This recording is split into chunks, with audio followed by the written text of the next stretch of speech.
بسم اللہ الرحمن الرحیم۔ ناظرین محترم السلام علیکم۔ ناظرین، پروگرام صبح درخشاں میں میں ہوں آپ کا میزبان اظہر علی عابدی۔ صبح دم آپ کی خدمت میں حاضر ہوتے ہیں اور ہمارے موضوعات کا محور اور اس پورے پروگرام کا محور ایسے علوم، ایسی تعلیمات، ایسی آگہی کہ جو دین و دنیا سنوار دے، کیونکہ اسلام ایک مکمل نظام حیات ہے، مکمل ضابطۂ حیات ہے۔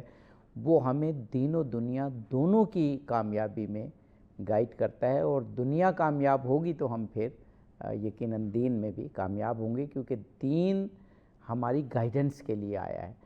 دین ہی وہ تصور ہے کہ جو ہمیں زندگی گزارنے کے سلیقے اور قرینے بتاتا ہے، اور اس پروگرام میں ہم بار بار اس کا تذکرہ کرتے ہیں کہ ہم حاضر اس لیے ہوتے ہیں کہ اپنے وقت کے بہترین علماء اور دانشوروں سے تعلیمات اسلامی، تعلیمات محمد و آل محمد علیہ السلام کے مطابق زندگی گزارنے کے طریقے، بندگی کے سلیقے، عبادت اور اپنے دین و دنیا کے کاموں کو کرنے کی ایکسپرٹیز حاصل کریں اسلامی تعلیمات کی روشنی میں۔ ہمارے ساتھ جناب مولانا سید اعجاز حسین موسوی صاحب قبلہ موجود ہیں، ہمارے ملک کے ایک جید اور معتبر عالم دین ہیں، اور انشاءاللہ ہم ان سے آج کے مطالب سنیں گے۔ ہمارے ساتھ جناب مولانا محمد طلحہ علوی صاحب موجود ہیں، آپ بھی بہت صاحب مطالعہ نوجوان عالم دین ہیں اور بڑے خوبصورت الفاظ میں معارف دینی سمجھاتے ہیں۔ ناظرین، ہمارا آج کا موضوع ہے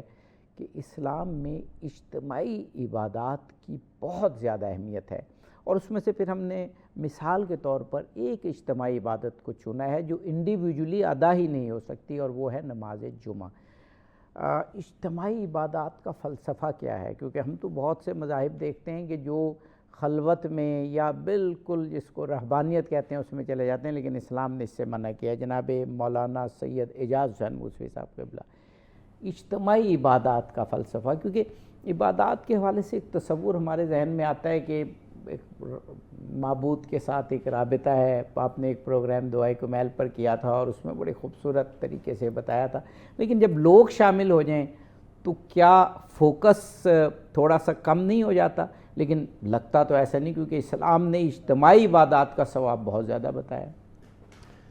بسم اللہ الرحمن الرحیم۔ اسلام میں اجتماعی عبادات کو جو اہمیت حاصل ہے،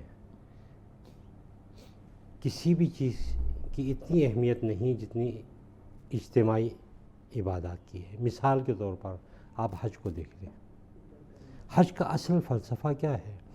اطراف سے عالم اسلام کے مسلمان اکٹھے ہوں اور اجتماعی عبادات کریں۔ اجتماعی عبادات میں اس کا بھی فلسفہ یہ ہے کہ خدا کو انفرادی پہنچا دو، اجتماعی پہنچا دو، اس سے فرق نہیں پڑتا، لیکن اجتماعی عبادات کا فلسفہ یہ ہے کہ اجتماع ہو، پہلے عبادات الہی کریں، اس عبادات کے بعد مخلوقات کے درمیان جو مسائل ہیں اس پہ ڈسکس ہو۔ جیسے آپ حج میں دیکھ لیں، خطبہ حج جو جمعہ میں آیا، خطبہ حج میں کیا ہوتا ہے؟ عالم اسلام پہ کیا مشکلات ہیں، عالم اسلام کو کس چیز کی ضرورت ہے، مسلمانوں پہ کون سا وقت آیا ہوا ہے، مسلمانوں کو کس چیز کی ضرورت ہے، کیا کرنا چاہیے، اسی چیزوں پہ بہت بحث ہوتی ہے۔ اسی طرح اس کے بعد نماز جمعہ آ جائیں آپ۔ نماز جمعہ کا فلسفہ یہ ہے کہ نماز جمعہ تو انفراداً ہو ہی نہیں سکتا۔ جی نماز جمعہ کے لیے شرط یہ ہے کہ کم سے کم بھی 5 آدمی ہوں امام صاحب۔ بالکل صحیح۔ اس کے علاوہ جمعہ خدا کی عبادت نہیں ہو سکتی جب تک اجتماع نہ ہو۔ خدا پسند کرتا ہے کہ تم لوگ پہلے اجتماع کرو، اس کے بعد اس اجتماع میں اتفاق کرو، اس کے بعد میرے آگے سر جھکا دو۔ یہ ہے اجتماعی نماز کا فلسفہ۔ اور جب اجتماعی عبادات میں آ جائیں، دیکھیں آپ فجر کی نماز میں یہ والی آیت نہیں ہے، دوسرے ظہر میں کر لیں، عصر میں کر لیں، دوسری نماز میں کر لیں۔ خدا نے کہیں پہ بھی یہ نہیں فرمایا ہے کہ تم اپنے تمام کام چھوڑ کے عبادات میں آ جاؤ۔ لیکن جب جمعے کا ذکر آیا جو اجتماعی عبادت ہے، اس میں خدا نے قرآن مجید سورہ جمعے میں فرمایا اذا نودی للصلاة من یوم الجمعة فاسعوا الى ذکر اللہ وذروا البیع۔ اپنے تمام دنیاوی کاموں کو چھوڑو اور ذکر الہی کے لیے اجتماع میں آ جاؤ، واہ واہ واہ، اور اجتماعاً خدا کے آگے سر جھکاؤ، جس طرح حضرت جبرائیل امین رسول پاک پہ نازل ہوئے اور عرض کیا کہ یا رسول اللہ، خدا کا سب سے پہلے تو آپ پر سلام ہے، اور اس کے بعد خدا نے آپ کو ہدیتین، دو چیزیں ہدیہ کی ہیں۔ رسول پاک نے فرمایا کہ جبرائیل وہ کون سی چیز ہے؟ جبرائیل نے عرض کیا کہ یا رسول اللہ، آپ پر یہ دو چیزیں خدا کی طرف سے ہدیہ ہیں جو کسی بھی انبیاء پہ نہیں ہیں، یہ آپ کے لیے مختص خداوند ہے، آپ اور آپ کے امت کے لیے مختص کی ہے۔ تو اس میں سے پہلی چیز یہ ہے کہ نماز باجماعت، واہ واہ، نماز سے ہر آدم سے لے کے نمازیں، دعائیں، عبادات ہو رہی ہیں، لیکن رسول پاک آپ کے لیے جو ہدیہ ہے اس میں سے ایک ہدیہ یہ ہے کہ آپ اپنی نمازوں کو جماعت کے طور پر اکٹھا کر کے لوگ رسول جب خدا کی امت کی اور خدا آپ کی خصوصیت بیان ہو گئی ہے کہ اجتماعی عبادات آپ کے لیے عطا ہوئی ہیں۔ واہ واہ واہ، ایک عبادت جی ہے۔ جی، اور دوسری چیز ہے یہ ہے کہ خداوند عالم نے آپ پہ درود کو جو بھیجا ہے، واہ آپ پر جو درود ہے یہ خدا کی طرف سے لطف احسان ہے آپ پہ واہ ان دو واہ، چیزوں پر۔ بے شک بے شک، اور اسی لیے کہتے ہیں کہ جب نماز میں جب امام اور ایک مامون ہو جائے تو وہ ایک نماز کا ثواب خداوند عالم 150 نمازوں کا ثواب عطا کرتا ہے۔ واہ جب واہ، امام کے ساتھ 2 ہو جائے تو پھر 300 ہو جاتے، اسی طرح بڑھتے بڑھتے بڑھتے عبادت جب 10 آدمی شامل ہو جائیں نماز میں تو فرماتے ہیں کہ 10 آدمی نماز میں کسی بھی جماعت میں شامل ہو جائیں تو اس کا ثواب خدا کے ذات کے علاوہ کوئی کسی نہیں جان سکتا۔ یعنی میں نے تو روایت میں پڑھا جو آپ بیان فرما رہے ہیں کہ کائنات کے فرشتے، جن جو ہے وہ لکھنا شروع کر دیں اور یہ سمندر جو ہیں وہ قلم دعوات بن جائیں اور زمین و آسمان اپنی قوتیں صرف کر دیں، وہ اس کا ثواب شمار نہیں کر واہ سکتے۔ واہ واہ واہ، جناب مولانا محمد طلحہ علوی صاحب، یہ ہمیں ایک بہت بڑا درس ہے اسلام کا کہ اجتماع یعنی اتفاق و اتحاد۔ ظاہر ہے اجتماع جب ہوگا تو اس میں ڈسپلن ہوگا، اس میں ضابطے ہوں گے، اس میں پیار و محبت ہوگا، نفرتوں بھرے لوگ تو اجتماع نہیں کر سکتے۔ تو اجتماعی عبادات کا فلسفہ جو ہمیں نظر آتا ہے کہ اسلام بندوں کی آپس میں محبت، پیار، یگانگت، اخوت، قربت، دوستی، عشق، اس کو اتنی اہمیت دیتا ہے کہ پہلے یہ کرو پھر اللہ کے حضور حاضر ہوں گے تو عبادت کی روح تمہیں تب ملے گی۔ تو عبادت کی روح تو پھر اتفاق، اتحاد اور ایک دوسرے سے ملنا ہوا نا۔ بے شک، جیسا کہ آقا نے فرمایا اجتماعی عبادات کے تصور کے تناظر میں، تو دین اسلام نے جو ہمیں اجتماعی عبادات کا تصور دیا ہے اس میں بنیادی چیز ہی باہم محبت ہے۔ اللہ تعالیٰ نے قرآن مجید میں جیسا کہ ارشاد فرمایا انما المؤمنون اخوہ، کہ تمام مسلمان آپس میں بھائی بھائی ہیں۔ تو اللہ تعالیٰ نے پہلے یہ اعلان کر دیا کہ کلمے کی وہ نسبت اور توحید و رسالت کا وہ اقرار ہمیں آپس میں بھائی بھائی بناتا ہے۔ تو اس آیت میں یہ بھی پیغام ہے کہ بھائیوں کو الگ نہیں ہونا چاہیے، اور اسی آیت سے ہمیں یہ بھی پیغام ملتا ہے کہ جس کلمے کے نسبت سے ہم بھائی بھائی ہیں اس کلمے کے تقاضے بھی ہمیں بھائی والی کے اس تناظر میں پورے کرنے چاہیے کہ ہم اکٹھے ہو کر خداوند عالم کی بارگاہ میں حاضر ہوں، اپنی کدورتیں اور اپنی نفرتیں ختم کر کے خداوند عالم کے سامنے سر بسجود ہوں۔ اور اس سے ہوگا کیا کہ آپ ایک ہی صف کے اندر، ایک ہی صف میں کھڑے ہو گئے، محمود و ایاز، نہ کوئی بندہ رہا نہ کوئی بندہ نواز، کہ ایک مختلف رنگ کے، مختلف نسل کے، مختلف کپڑوں کے، مختلف نظریات کے، تعبیرات دین کے لوگ ایک امام کے پیچھے کھڑے ہیں اور یہ پیغام دے رہے ہیں کہ اختلافات کے باوجود، تعبیرات کے اختلاف کے باوجود، رنگ و نسل کے اختلاف کے باوجود ہم کلمے کی بنیاد پر اکٹھے ہیں، اور اس امام کے پیچھے ہم اکٹھے ہیں کہ رسول اللہ نے ہمیں اجتماعی عبادات کے ساتھ جوڑا ہے۔ اور اب نماز کے اندر بھی دیکھیں کہ چاہے وہ 5 وقتہ نماز ہو یا جمعے کی نماز ہو یا عیدین کی نماز ہو، ایک امام کے پیچھے کھڑے ہونا بھی ہمیں یہ سبق دے رہا ہے کہ ہم وحدت کے امین ہیں، اور آقا علیہ الصلوۃ والسلام بھی وحدت کے امین تھے، آئمہ بھی وحدت کے امین تھے۔ اس امام کے پیچھے کھڑے ہونے سے بھی ہمارے اندر یہ سبق آتا ہے کہ ہم تمام کدورتیں ختم کر کے انما المؤمنون اخوۃ کے اس جذبے کے تحت اجتماعی عبادات کے تصور کی اہمیت کو سمجھیں اور ایک ساتھ اس عبادت میں شریک ہو، چاہے وہ جمعہ ہو، چاہے وہ 5 گانہ نماز ہو۔ بے شک بے شک۔ جناب مولانا سید بشارت حسین، یہ دوبارہ کریں گے، جناب مولانا سید اعجاز حسین موسوی صاحب، اجتماع کو اسلام جو ہمیں دیتا ہے، بعض عبادات تو ایسی ہیں جو خالصتاً بندوں کے درمیان میں ہیں، یعنی اس میں خدا کے ساتھ قربت کا تصور اس لیے تو ہے کہ وہ خدا کا حکم ہے، لیکن بظاہر اعمال وہ آپس میں، مثلا جیسے زکوٰۃ و خمس، فطرہ، اب یہ تو بندے اپنے مال سے نکال کر ضرورت مندوں کو دے رہے ہیں، ٹھیک ہے، اور یہ مکمل طور پر ایک اجتماعی اور آپس کے تعلق کو ظاہر کرتا ہے، لیکن خدا سے تعلق بھی بڑھ رہا ہے۔ گویا جب ہم نماز پڑھ رہے ہیں، جمعہ پڑھ رہے ہیں، عبادات کر رہے ہیں، اس میں تو آپس میں بھی تعلق ہے اور اللہ سے بھی ہے، لیکن یہاں تو صرف بندوں کے ہم نگہداشت کر رہے ہیں، بندوں کی پرورش کر رہے ہیں، بندوں کو سخاوت کر رہے ہیں، لیکن قرب اللہ سے بڑھ رہا ہے، تو یہ تو اجتماعی عبادت کی شان کو کہیں زیادہ بڑھا دیتا ہے۔ اجتماعی عبادات میں آپ ایک چیز یہ نوٹ کر لیجئے کہ تفرقہ ختم ہو جاتا ہے، وہاں پہ تفریق نہیں رہتی ہے۔ امام کے پیچھے جتنے بھی لوگ ہیں، ہو سکتا ہے کہ ایک کروڑ پتی ہو، ایک غریب ہو، ایک جاگیردار ہو، ایک مفلس ہو، ایک بزرگ ہو، ایک بچہ ہو، تفریق کو ختم کر دیتا ہے۔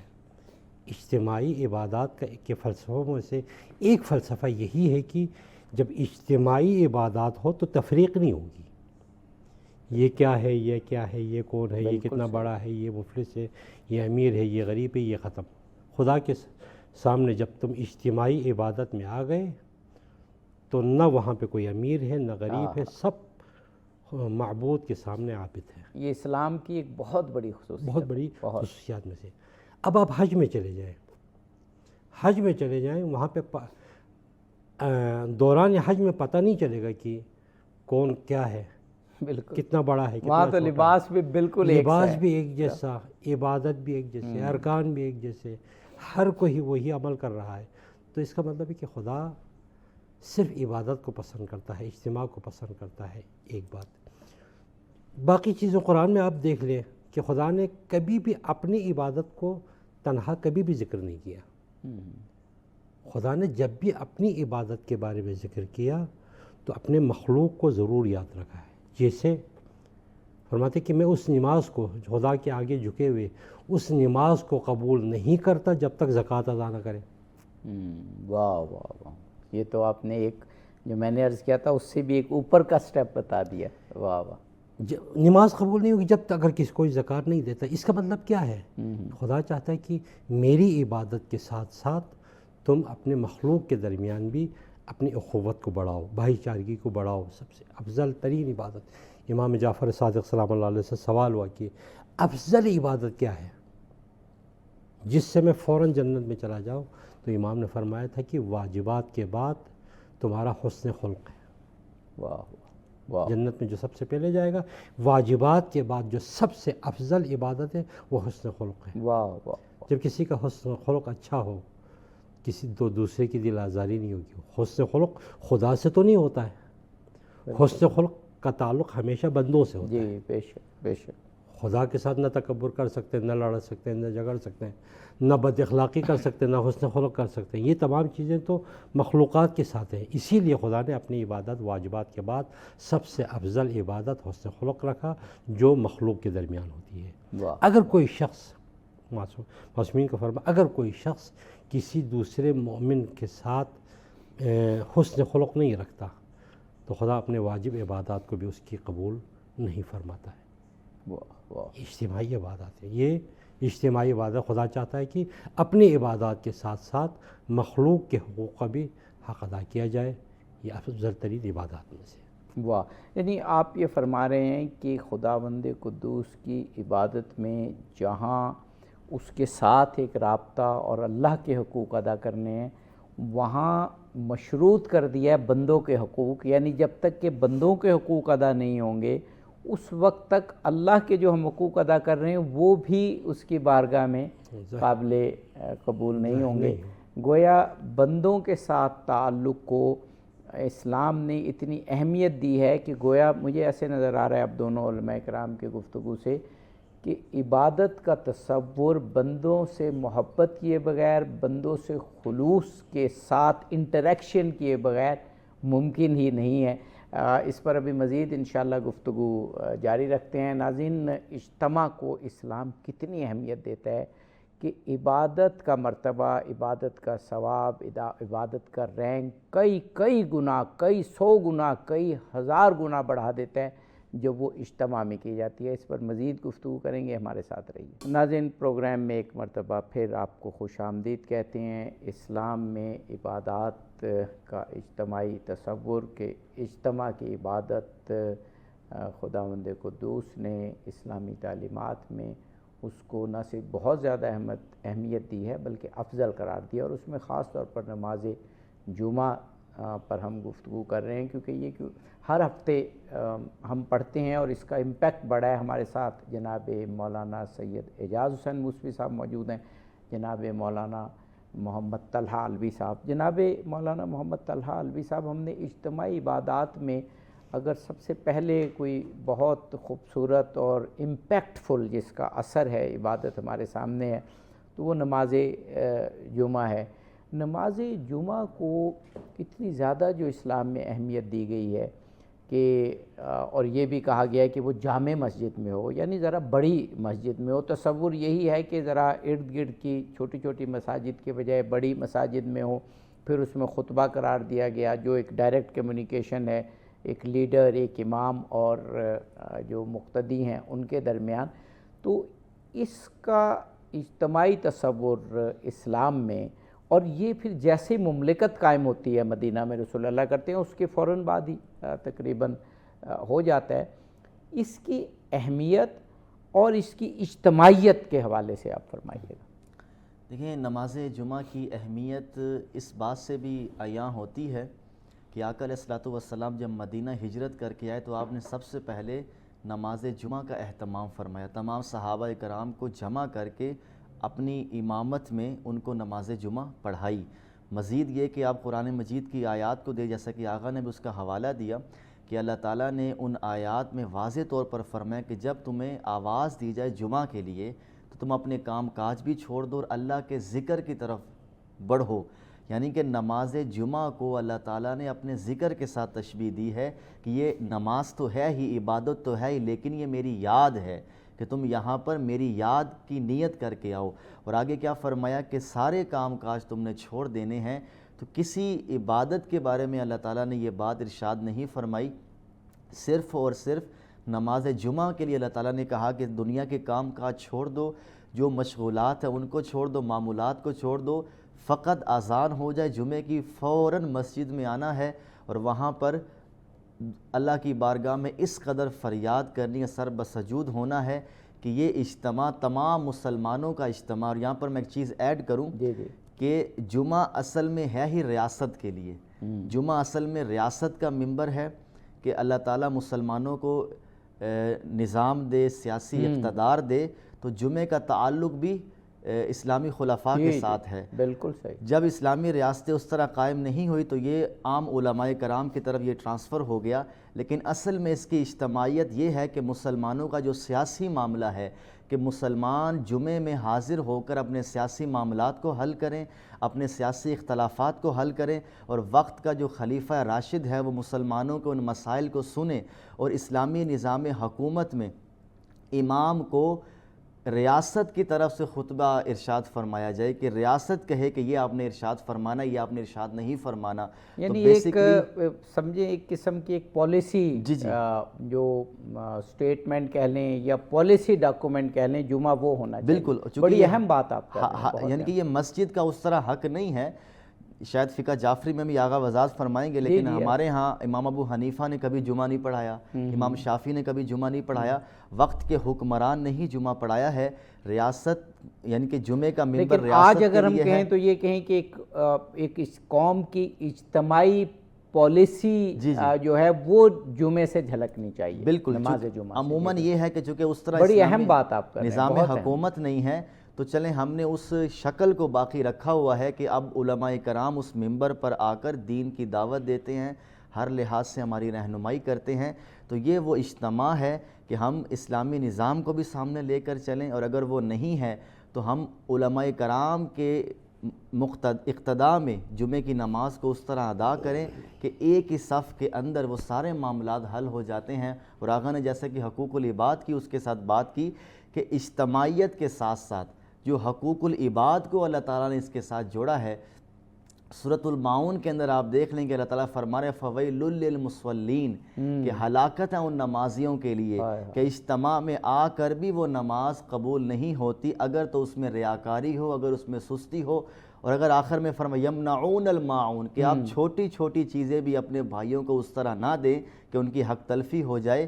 تو اجتماعات کے اندر جو بات ہم آشکار کرنا چاہ رہے ہیں کہ اللہ کی بارگاہ میں تمام مسلمان ایک صف میں اکٹھے ہوں، اس کا مقصد کیا ہے، اہمیت کیا ہے کہ ہمارے اندر سے وہ نفرتیں ختم ہوں کہ ہم توحید میں بھی عقیدے میں بھی وحدت کے قائل ہیں اور آپسی معاملات میں بھی وحدت کے قائل ہیں. اور نماز جمعہ اس کی غیر معمولی ایک تصویر ہمارے سامنے لاتی ہے. بے شک بے شک. جناب مولانا سید اعجاز حسین موسوی صاحب قبلہ، جب میں اس پروگرام کے لیے کچھ نماز جمعہ کے حوالے سے کچھ چیزیں دیکھ رہا تھا تو اتنی زیادہ روایات ختمی مرتبت سے اور ائمہ معصومین علیہم السلام سے ہیں جمعہ کے متعلق کہ اس کی اہمیت بہت زیادہ واضح ہوتی ہے. میں پڑھتا چلا گیا اور اتنی ساری احادیث ہیں، ان میں دو کانسیپٹ بہت زیادہ بیان ہوئے. ایک کانسیپٹ یہ کہ یہ جو روز جمعہ ہے یہ مسلمانوں کے لیے یوم عید ہے، یہ بڑا کانسیپٹ بیان ہوا. اور دوسرا کہ یہ غریبوں کا حج ہے. اب ظاہر ہے اگر اب پاکستان میں دیکھا جائے تو حج اتنا مہنگا ہو گیا ہے کہ شاید 90% لوگ اس لحاظ سے غریب ہی ہیں، تو گویا یہ ایک حج کا نعم البدل ہے. یہ دو کانسیپٹ بہت زیادہ احادیث میں بیان ہوئے، فرمائیے گا. جی بالکل آپ نے صحیح فرمایا کہ نماز جمعے کو حج کے برابر، غریبوں کا حج کا مطلب یہی ہے کہ نماز جمعے کو نماز جو جمعے کے لیے جاتا ہے اس کا ثواب ایسا ہے جیسے اس نے حج کیا ہو. اب اگر سمجھا جائے تو یہ بہت بڑی بات. دیکھیں آپ نے یہ بتایا کہ حج اتنا مہنگا ہے، تو اگر جب ہم گھر سے نکلتے ہیں جمعے کے لیے تو جو جمعے کے لیے جاتے ہیں، مولا کائنات کا فرمان ہے کہ 5 چیزوں کے لیے شہادت اور جنت کی ذمہ داری میری ہے. ان میں سے ایک یہ ہے کہ جو گھر سے جمعے کی نماز کے لیے نکلے، اگر راستے میں موت واقع ہو جائے تو مولا کائنات فرماتے ہیں کہ اس کی جنت کی ذمہ داری مجھے علی ابن ابی طالب پہ، میں ذمہ دار ہوں. ابھی قبل نے جو فرمایا کہ نماز جمعہ جو ہے ریاست کے لیے ہے، بالکل یہ اس وقت ہے ہمارے پاس معصومین کے دور میں، اماموں کے دور میں اماموں کو قید میں رکھا جاتا تھا، اور جمعہ اس وقت ہے جب ریاست عادل ریاست ہو، جی جی بالکل، ریاست امامت ہو، تو اس وقت امام امامت کرائیں گے اور دوسرا امامت نہیں کرا سکتا جب امام ظاہر ہوں گے. لیکن امامت کے غیب کے دور میں یہ نماز جمعہ واجب تخییری ہے، آپ کو اختیار حاصل ہے کہ آپ واجب ظہر اور یا جمعے میں سے، لیکن یہ کہ بڑے ذوق و شوق سے اہل تشیع اہل تسنن دونوں پڑھتے ہیں.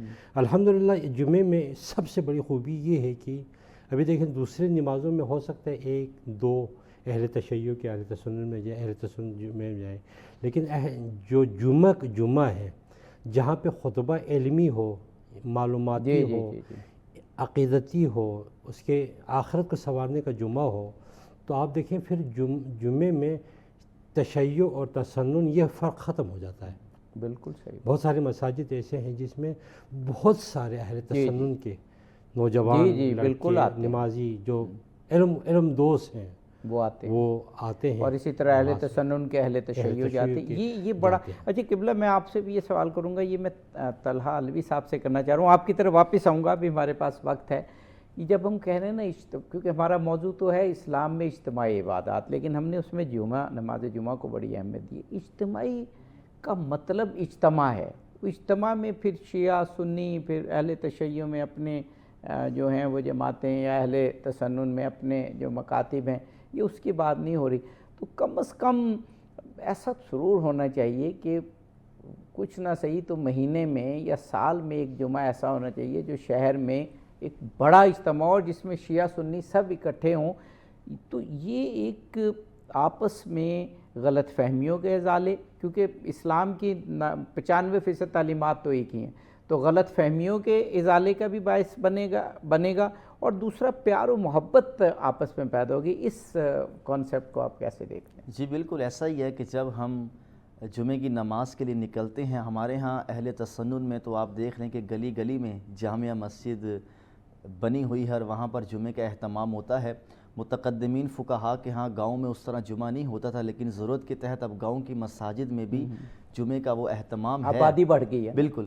لیکن جیسے آقا نے فرمایا، میں اپریشیٹ بھی کرنا چاہوں گا کہ جمعے کا جو بنیادی مقصد ہے وہ اس سے حاصل نہیں ہوتا.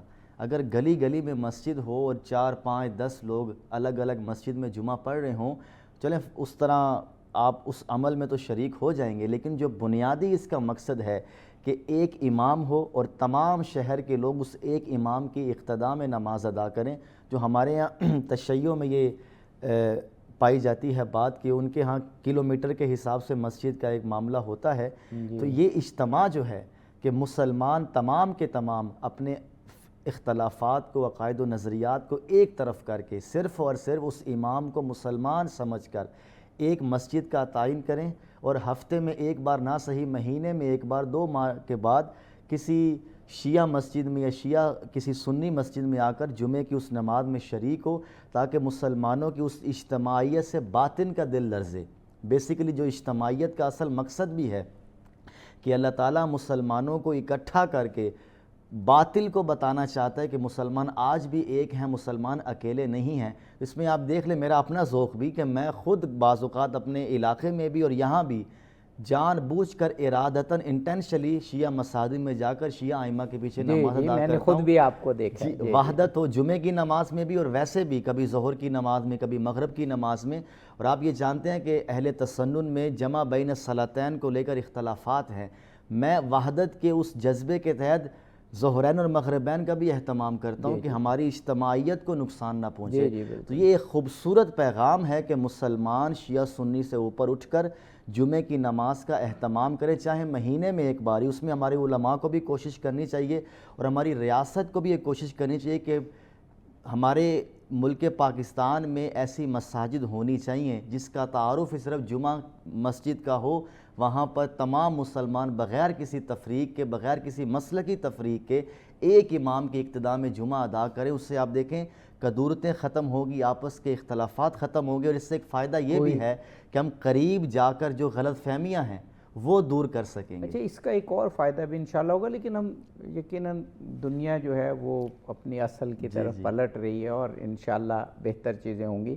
ایک فائدہ یہ بھی ہے کہ جب شہر میں ایک جمعہ یا اگر بڑے شہر ہیں تو چند اجتماعات ہوں، تو جو ہماری ریاست کا بیانیہ ہے اور وہ بڑی آسانی سے لوگوں تک پہنچے گا. ابھی میں دیکھ رہا ہوں کہ ہماری ریاست فتنہ خوارج کے خلاف اس وقت نمبر آزما ہے اور ہمیں اپنے ریاست اور ریاستی اداروں کی اس سلسلے میں بہت پشتبانی کرنی ہے، ان کے بیکنگ کرنی ہے اور اس فتنہ خوارج سے یقیناً نمٹنے میں ہمارے ادارے، ہماری افواج اور ہماری حکومت اور ہماری قوم، میں جب حکومت کہہ رہا ہوں تو سب قوم کے مکاتب اور سب پارٹیز کو کہہ رہا ہوں، وہ یقیناً کامیاب ہوں گی. آغا صاحب، اسی سوال کو آگے بڑھاتے ہوئے ہمیں وقفہ لینا ہوگا، لیکن پھر ہم آپ کی گفتگو جاری رکھیں گے.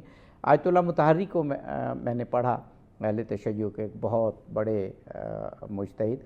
انہوں نے جمعے کی ایک بڑی خاص خصوصیت بیان کی کہ دیکھیں جب ہم کوئی بھی عبادت کر رہے ہیں تو نماز ہم پڑھ رہے ہیں تو وہ الفاظ ہمیں خداوند قدوس کی طرف سے عطا ہوئے ہیں، ظاہر ہے قرآن پاک میں ہیں، ائمہ طاہرین نے بتائے ہیں، ہم اپنی طرف سے نہیں پڑھتے. لیکن جمعہ ایک ایسی عبادت ہے کہ 2 رکعت کی جگہ خطبہ ہے اور خطبے میں امام جمعہ خود اپنے الفاظ بیان کرتے. اس کا مطلب ہے کہ بندوں کے درمیان کمیونیکیشن اتنی امپورٹنٹ ہے کہ اللہ تعالیٰ نے اسے نماز کا درجہ دیا اس خطبہ جمعہ کو. فرمائیے. جی بالکل. جب نماز جمعہ واجب کی نیت سے پڑھتے ہیں تو ظہر چھوٹ جاتا ہے. اور جمعے میں بھی 2 رکعت ہیں جو 4 رکعت کے بدلے میں ہیں. اور اس خطبے کو دیکھیں، جب اگر آپ خطبہ پورا نہیں سنتے ہیں تو پھر جمعہ ادا نہیں ہوتا ہے. جمعہ ادا ہونے کے لیے شرط یہ ہے کہ خطبہ کم سے کم خطبے کا متن آپ کو پتہ چلے کہ کیا پڑھا ہے. اچھا، بعض لوگ جو آتے ہی صرف انٹینشنلی کوئی مجبوری ہو تو شاید اور بات ہے کہ وہ بس جماعت میں شامل ہوں. پھر جمعے کی نماز کا ثواب تو ہے، لیکن ظہر پڑھنا اس پر واجب ہو جاتا ہے، جو صرف جمعہ کفایت نہیں کرتا. ابھی جیسا قبلہ نے بہت اچھی بات کہی کہ جمعے میں ایسا ہونا، جیسے ابھی آپ ایران میں دیکھ لیں، سعودی عرب میں دیکھ لیں. سعودی عرب میں خانہ کعبہ میں ایک جمعہ ہوتا ہے. جی جی شاید جمعہ ہوتا ہے، اس کے بعد سب اسی کو سنتے ہیں. وہاں پہ اتصال صوتی کافی سمجھتے ہیں. اور آپ ایران میں دیکھ لیں، تہران میں ایک جمعہ ہوتا ہے، قم میں ایک جمعہ ہے، مشہد میں ایک جمعہ ہے. شاید لبنان میں بھی لبنان میں بھی شاید ایسا ہوگا. اس کا مطلب جو چیزیں میں نے دیکھی ہیں وہ بتا رہا ہوں. تو جمعے کا اصل فلسفہ ہی یہی ہے. اگر پاکستان میں بھی اگر ایسا ہوتا ہے تو بالکل ایسا ہونا چاہیے. اور یہ دیکھنا چاہیے کہ ہمیں اس عالم سے کیا ملتا ہے. سب سے اہم بات جو ہے جمعے کی نماز نہیں ہے، بلکہ اہم چیز وہاں کا خطبہ ہے. جی کیونکہ اسی کو 2 رکعت کے برابر قرار اسی لیے خطبے کے فلسفے میں فرماتے ہیں کہ خطبے کو 2 حصوں میں کیا ہے. ایک حصے میں آپ تقویٰ یعنی خدا کے بارے میں ایسی باتیں کرو جو آپ کو خدا سے قریب کر دے، تقویٰ کے بارے میں کریں.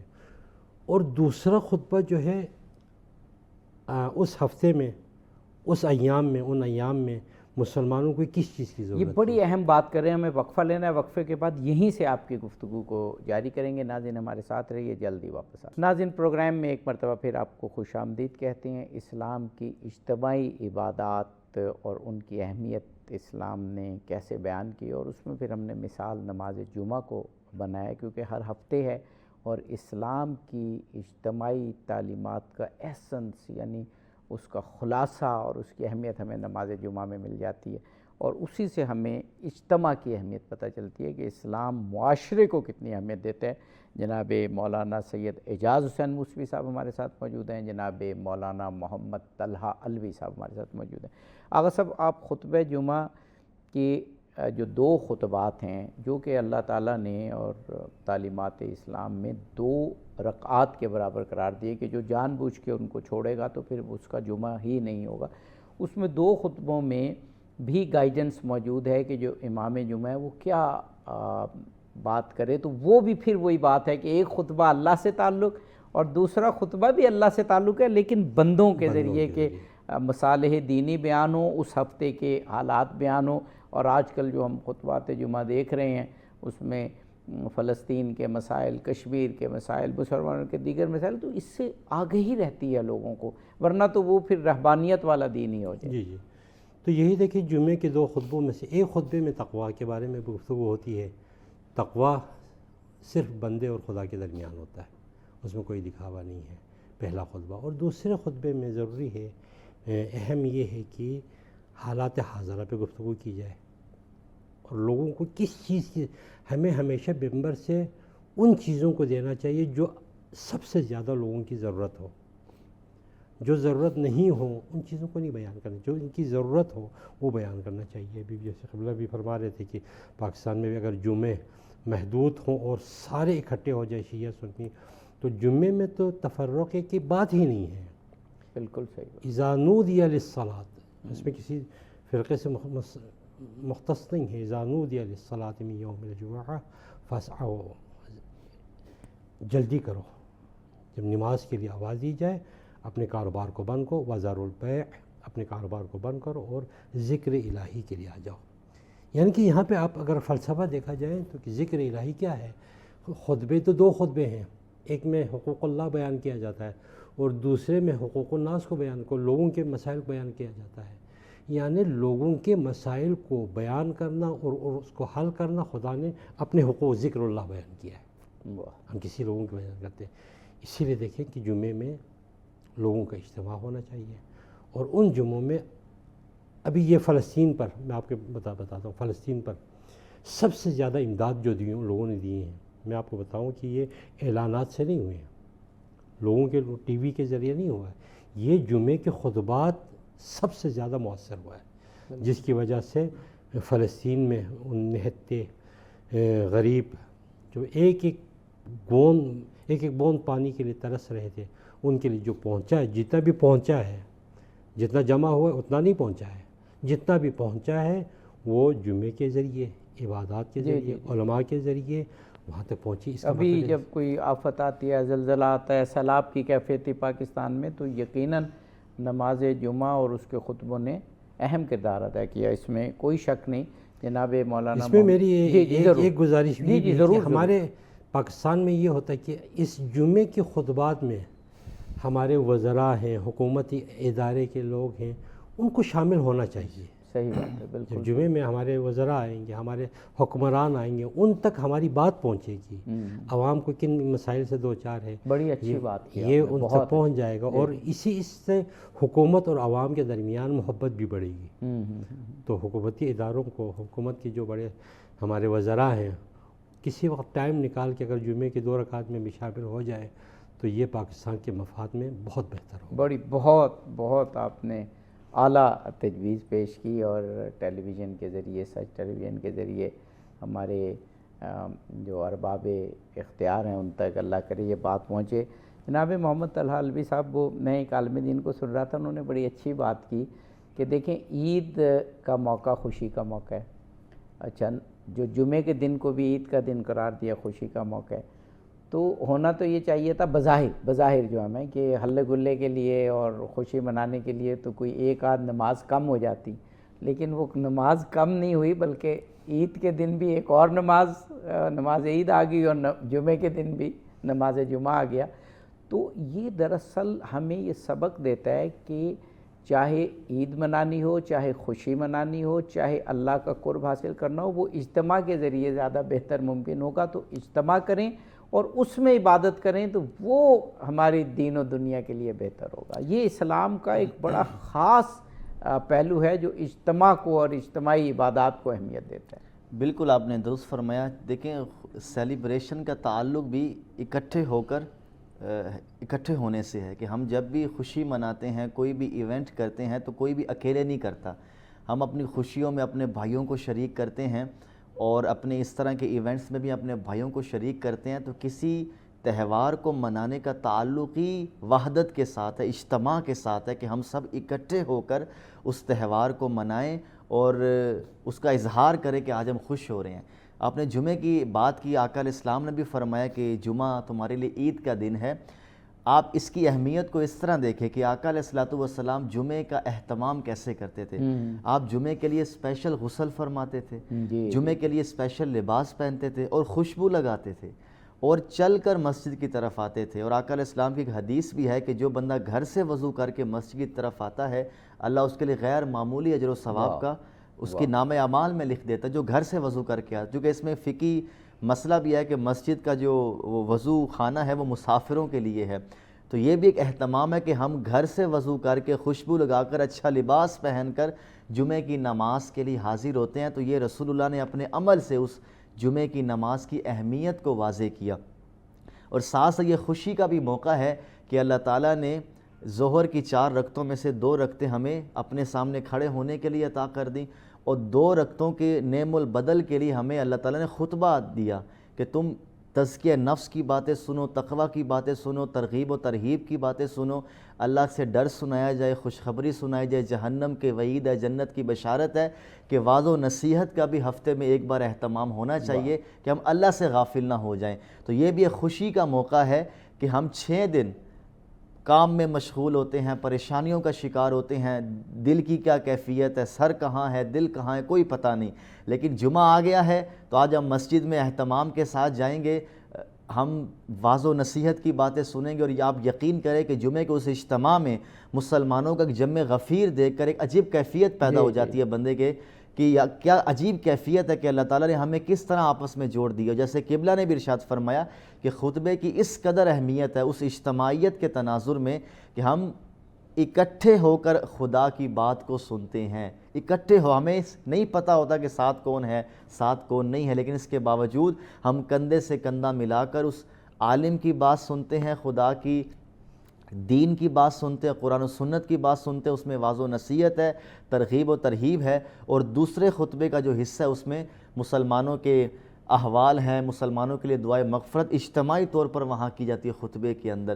تو یہ پورا ایک پیغام ہے نماز جمعہ. اور میں بھی آقا کی اجازت سے اور آپ کے چینل کی وساطت سے حکومت پاکستان کو یہ اپیل کرنا چاہوں گا کہ پاکستان کے شہروں کے اندر ایک جمعے کا اہتمام ہونا چاہیے، کہ مقصدی جمعے کا وہ ہے. اگر ہم گلی کوچوں میں اس طرح جمعے ہونے لگ جائیں تو وہ ایک جواز کی حد تک تو آپ کوئی نہ لیکن میرا خیال ہے اس میں کچھ وقت لگے گا، کیونکہ بالکل ایک وہ اجتماعی سوچ پیدا کرنے میں اور پھر بہت زیادہ ذہنی و فکری ہم آہنگی، میں مذہبی حوالے سے نہیں کہہ رہا، میں انتظامی حوالے سے علماء کرام کے درمیان ایک ہم آہنگی تو، لیکن بہرحال یہ آواز اس پہ بلند تو کرنی چاہیے. جناب مولانا سید اعجاز حسین موسوی صاحب قبلہ، نماز جمعہ کی تشویق جیسے روایات میں دلائی گئی ہے، ایک تو یہ کہ جو انفرادی عبادات ہیں ان کی بھی ایک اہمیت ہے، جو خلوت میں اللہ کے ساتھ ایک رابطہ ہوتا ہے، اگر انسان دعا کرتا ہے اللہ سے تو وہ بھی ایک خاص کیفیت ہے، اس کا بھی اسلام میں بہت اہتمام کرنے کا کہا گیا ہے. لیکن اس کے ساتھ ساتھ اجتماعی بھی. نماز جمعہ کے بارے میں جو کہا گیا کہ جو نماز جمعہ پڑھنے آتے ہیں کیسے فرشتے ان کا خوبصورتی سے اپنے خاص رجسٹر میں نام لکھتے ہیں، پھر ان کے لیے برکات لکھتے ہیں، وسعت رزق لکھتے ہیں، گناہوں سے براءت لکھتے ہیں. وہ ہمیں نظر آتا ہے کہ بہرحال اجتماعی عبادات کا جو ثواب اور اس کی جو برکت اور اس کے حوالے سے جو اللہ کی عطا ہے وہ ایک خاص کیفیت ضرور رکھتی ہے. اجتماعی عبادات اور انفرادی عبادات میں ایک فرق واضح آپ یہ دیکھ لیں کہ انفرادی عبادات میں جیسے میں گھر پہ بیٹھ کے اپنی نماز پڑھتا ہوں تو مجھے اپنی نماز کو ہی قبول کروانا ہے، صحیح، مجھے اپنی نماز کو ہی ٹھیک کرنا ہے. بالکل پتہ نہیں وہ قبول ہوتا ہے بھی ہے یا نہیں. لیکن اجتماعی عبادات میں جیسے نماز جمعہ ہوا، دوسری نمازوں میں جب مسجد میں جا کے اکٹھے جب نماز پڑھتے ہیں تو یہ خدا کے احسانات میں سے سب سے بڑا احسان یہ ہے کہ ان اجتماعی عبادات میں اگر ایک کی بھی عبادت قبول ہو جائے تو سب کی عبادت قبول. یہ بہت اہم بات، بہت اہم بات. جیسے جمعے میں اگر ایک کی بھی اگر جیسے 300 400 1000 2000 10,000 کے لوگ ہوتے ہیں تو وہاں پہ ایک کی بھی نماز قبول کر لے، خدا اتنا بخشنے والا ہے. خدا یہ نہیں فرماتے کہ میں اس کی قبول کروں گا اس کی نہیں. یعنی جب بارش ہوتی ہے تو وہ پھر اس پورے حصے کو سیراب کرتی ہے جو وہاں موجود ہوتا ہے. یہ نہیں ہوتا کہ ایک حصے میں تو بارش ہو اور پھر جو ہے وہ کوئی حصہ محروم رہ جائے. تو اللہ کی بھی تو یہ اللہ کے احسانات میں سے کہ اجتماعی عبادات میں ایک کی بھی قبول تو خدا سب کی قبول کر لیتا ہے. جیسے نماز جماعت میں ایک کی قبول ہو تو خدا سب کی قبول کر لیتا ہے. یہ خدا کا احسان ہے اجتماعی عبادات میں. اور اجتماعی عبادات میں آپ یہ دیکھیں معصومین کی دعاؤں کو دیکھ لیں.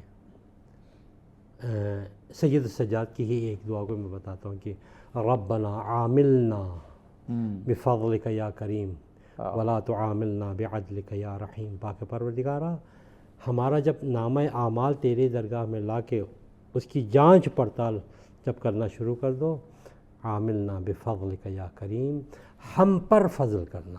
واہ واہ. سید السجاد نے یہ نہیں فرمایا کہ پاک پروردگارا مجھ پہ فضل کرنا، نہیں. واہ. ربنا عاملنا بفضلک یا کریم، ہم پر فضل کرنا ہماری عبادتوں پر. ولا تعاملنا بعدلک یا رحیم، پاک پروردگارا عدل نہ کرنا. اب میں سوال کرتا ہوں کیا سید السجاد کی عبادتیں عدل کے قابل نہیں تھیں؟ بے شک تھیں، کیوں نہیں تھی. کیا مولا کائنات کی عبادتیں عدل کے قابل نہیں ہیں؟ خدا عدل کرے تب بھی وہ عبادتیں ایک خدا کے عدل پر پورا اترتی ہیں. جس طرح کی عبادت خدا نے چاہا تھا اسی طرح کی عبادت مولا کائنات نے کر دی ہے، سید السجاد نے کر دی. لیکن پھر بھی دعا میں فرماتے ہیں کہ ربنا عاملنا بفضلک یا کریم، ہم پر فضل کرنا. اس کا مطلب یہ کہ سید السجاد اپنے لیے نہیں مانگ رہا بلکہ اپنے ساتھ ساتھ اپنی امت کے لیے بھی مانگ رہا ہے. جی بے شک بے شک. ہمارے پاس 2-3 منٹ ہیں تو جناب مولانا محمد طلحہ علوی صاحب ایک پازیٹیو نوٹ پر یعنی مثبت انداز میں پروگرام کو ختم کرنا چاہیں گے کہ مسلمان معاشروں میں اجتماعی عبادات کا ثمر اور نتائج ہمیں نظر آتے ہیں. اگر دیکھا جائے اتنی مشکلات ہیں مسلم معاشرے میں، لیکن یہاں کے لوگ اس طرح سے نفسیاتی طور پر، ذہنی طور پر کشمکشوں کا شکار نہیں ہیں جس طرح ہمیں کچھ ویسٹ کے ممالک میں ملتا ہے۔ وہاں خودکشیوں کا رجحان، وہاں طلاقوں کا رجحان، وہاں بے اطمینانی کا رجحان، وہاں تشدد کا رجحان، جو ہائی لائٹ بدقسمتی سے ہمارے حوالے سے کیا جاتا ہے وہاں پر زیادہ ہے۔ تو میں یہ دیکھتا ہوں، میرا مشاہدہ کہ اجتماعی عبادات نے ہمارے معاشرے کو بڑا سنبھالا ہوا ہے، اور انتہائی مشکلات میں بھی ذہنی، نفسیاتی، روحانی طور پر ہمارے معاشرے زیادہ مضبوط ہیں۔ بالکل آپ نے درست فرمایا، انسان پریشان حال ہے اور پریشانیوں میں ڈوبا ہوا ہے۔ وہ رزق کی تنگی کی پریشانی ہے، اولاد نافرمان ہے، یہ پریشانی ہے، یا ظاہری اسباب اس کا ساتھ نہیں دے رہے۔ لیکن جب ہم باجماعت نماز کا اہتمام کرتے ہیں، یا اسپیشلی جمعہ کی نماز کے لیے گھر سے نکلتے ہیں، تو ہم مسجد میں آ کر مختلف لوگوں کو دیکھ کر، ان کے چہرے کی بشاشت اور ان کے چہرے کی اوپر آنے والی خوشیوں کو دیکھ کر، اور مزید ان سے اپنے معاملات ڈسکس کر کے آپ محسوس کریں کہ بندے کو حوصلہ مل جاتا ہے کہ بھائی مجھ پر تو وہ پہاڑ ٹوٹے بھی نہیں ہیں۔ کہ جب ہم اجتماعیت کے ساتھ جڑتے ہیں، جمعہ کی نماز پر ہم خصوصی بات کریں کہ بندہ جتنا پریشان ہو، اگر وہ اہتمام کے ساتھ جمعہ کی نماز کے لیے گھر سے نکلے، تیار ہو کر، نہا دھو کر، اور مسلمانوں کو وہاں پر دیکھے کہ وہ اللہ کی بارگاہ میں کس قدر آہوزاری ہے، گریہ کر رہا ہے، اللہ سے دعا مانگ رہا ہے، اس کے چہرے سے آپ اندازہ لگا لیتے ہیں کہ مجھ سے زیادہ یہ پریشان ہے، لیکن پھر بھی وہ ہنس رہا ہے، کھل رہا ہے۔ تو ان اجتماعی عبادات کو اختیار کرنے سے حوصلہ پیدا ہوتا ہے کہ میں اکیلا نہیں ہوں، سب کو اللہ تعالیٰ نے آزمائش میں ڈالا ہوا، اور خدا کی طرف سے وہ دروازے ضرور بضرور کھلیں گے، صرف اکیلا میں نہیں ہوں۔ ہاں، جب اب اکیلے ہو جاتے ہیں، زیادہ ٹینشن میں آ جاتے ہیں، تو ان اجتماعی عبادات کے اس تصور سے ہم ٹینشن فری بھی ہو جاتے ہیں اور حوصلہ مند بھی ہو جاتے ہیں۔ بہت بہت شکریہ جناب مولانا سید اعجاز حسین موسوی صاحب قبلہ آپ کا، جناب مولانا محمد طلحہ علوی صاحب آپ کا، خوبصورت روحانی اور پرکیف گفتگو آپ نے فرمائی۔ ناظرین، آج کا پروگرام اسلام میں اجتماعی عبادات کی اہمیت پر تھا۔ اسلام ایک بڑا منفرد مذہب ہے اس لحاظ سے، اور ظاہر ہے اللہ تعالیٰ کا آخری مکمل پیغام ہے انسانیت کے لیے کہ اگر ہم اجتماعی عبادات کو رواج دیں گے تو جہاں اللہ کے نزدیک قربت اور ثواب زیادہ ہے، وہاں ہمارے معاشرے کی بھی بہت سی مشکلات، خواہ وہ انفرادیوں خواہ وہ اجتماعی، حل ہوں گی، اور ہمیں وہ اطمینان قلب اور سکون نصیب ہوگا پوری دنیا جس کی تلاش میں ہے۔ اظہر علی عابدی کو اس پروگرام سے اجازت دیجیے، فی امان اللہ۔